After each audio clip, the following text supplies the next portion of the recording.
Mia, ano-ano ang susuriin sa ilalim ng School Security Survey at bakit ito mahalaga ngayong balik eskwela? Magandang tanghali sa iyo, Ella. Sa ilalim ng School Security Survey, susuriin ng Quezon City Police District ang mga gate, bakod at iba pang istruktura ng mga paaralan upang matukoy kung may mga kahinaan sa seguridad. Layon nitong matiyak na sa mga gate lamang dumadaan ang mga estudyante upang maisagawa ng maayos ang bag inspection at maiwasan ang pagpasok o paglabas sa mga hindi pinalagang daanan.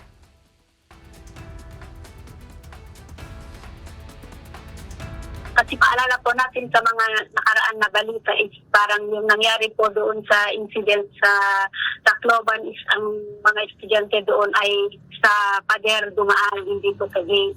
Kaya po para maiwasan na mangyari yun, may directive na po na i-check na din natin kung ano yung kalagayan ng mga schools po natin, kung ang mga gate or bakod po ba ay madali lang akyatin, wala siyang perimeter.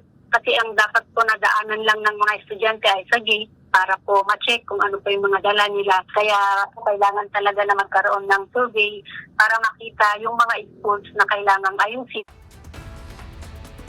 Kasabay nito, muling pinapaalalahanan din ang mga paaralan na higpitan ang pag-iinspeksyon ng mga bag ng mga estudyante at bigyang pansin ang mga pagbabago sa kanilang pag-uugali upang maagapan ang posibleng mga insidente ng karahasan.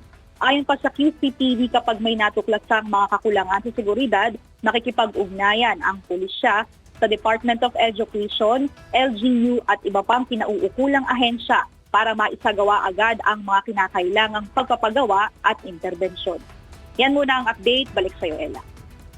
Maraming salamat, Mia Alonzo.